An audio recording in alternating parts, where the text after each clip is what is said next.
안녕하세요. 키앤키즈 성장 클리닉 현세은입니다.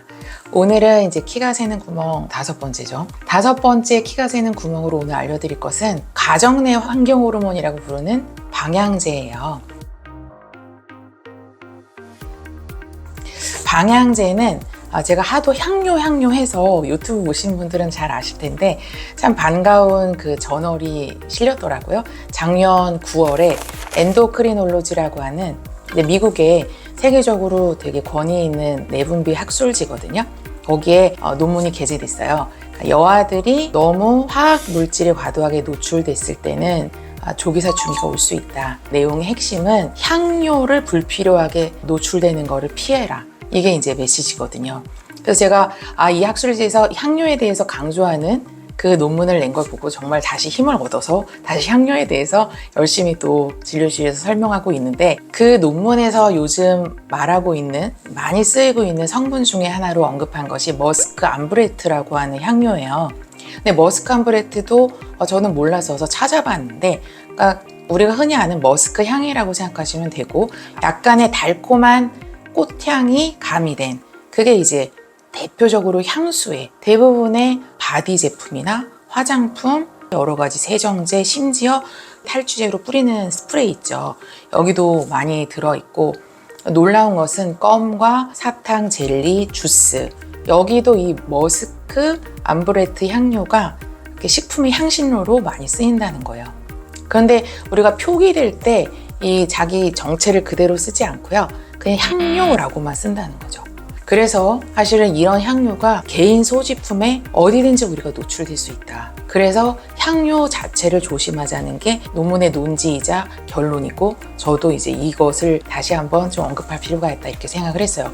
제가 진료실에서 제일 흔히 말씀드리는 가정용 방향제라고 하면 디퓨저, 룸 스프레이, 그리고 캔들 이런 게 있잖아요. 그래서 제가 맨날 거의 설명을 하지만 아직도 이거가 성조숙과 관련이 있다는 거를 모르시는 분들이 꽤 있으셔서 다시 한번 언급을 드리는 거고, 또 캔들 같은 경우에는 그 파라핀 양초가 석유 부산물이잖아요.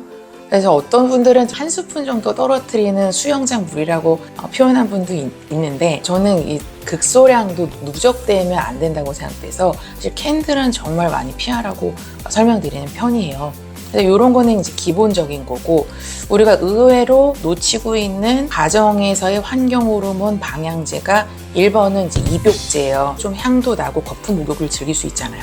입욕제 자체에 향료가 다량 있고, 그 거품을 보면은 이제 계면활성제가 보통 들어간 게 아니겠죠. 근데 입욕을 할 때 보통 큰 애들이 하나요? 좀 어린 애들이 하나요? 보통은 초저나 더 어린 유아들이 입욕을 좀 좋아하잖아요. 그래서 어린 나이에 노출될수록 안 좋기 때문에 이제 좀 짚어드리고 싶었던 거고, 두 번째가 차량용 방향제. 차가 집에 비하면 면적이 되게 협소하죠. 좁은 공간에 거기다가 우리가 창문 다 내리고 드라이브 하지 않잖아요. 아주 밀폐된 공간에서 있을 때 그 효과가 굉장히 극대화되는 거죠. 그래서 자녀들이 어릴 때에는 차량용 방향제를 정말 주의하시는 게 좋습니다. 세 번째가 핸드크림이에요. 의외로. 근데 남아들은 핸드크림 잘 안 바르잖아요. 근데 여아들이 이제 또 엄마 화장하는 거 보고 핸드크림도 바르고 이러는데, 바르고 보통 애들이 냄새를 맡거든요. 냄새가 좋잖아요. 그러니까 핸드크림은 보통 향이 되게 좋아야 판매가 잘 되죠. 근데 흡입을 할 경우에는 더더욱 뇌로 흡수가 잘 됩니다. 그래서 사실은 어떤 향료든지 뇌에서 사춘기 관련 호르몬을 유발하기가 쉽다. 이게 지금 알려진 건데, 그렇게 되기 쉬운 게 핸드크림인 거죠. 어린 핸드크림 이렇게 검색해 보니까 제품이 되게 많이 나오는데요. 베이비 파우더 향 이런 것도 되게 조심하셔야 되고, 사실 무향이 되게 좋아요.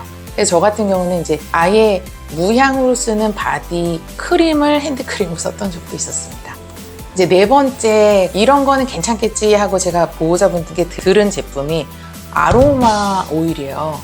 그 어머니들께서 아이가 이제 비염이 있을 때도 이건 천연이라고 좋다고 해서 샀다. 그래서 코 밑에 발라준다. 내지는 조금 수면에 애가 예민해서 릴렉스 시키려고 바른다. 이런 말 자주 하시는데, 그것도 마찬가지로 향료거든요. 이런 것도 좀 좋은 줄 알고 사용하시는 경향이 있어서 알려드립니다. 그리고 이제 마지막으로 껌, 특히 풍선껌 이런 거 있잖아요. 그게 향료가 정말 많이 들어가요.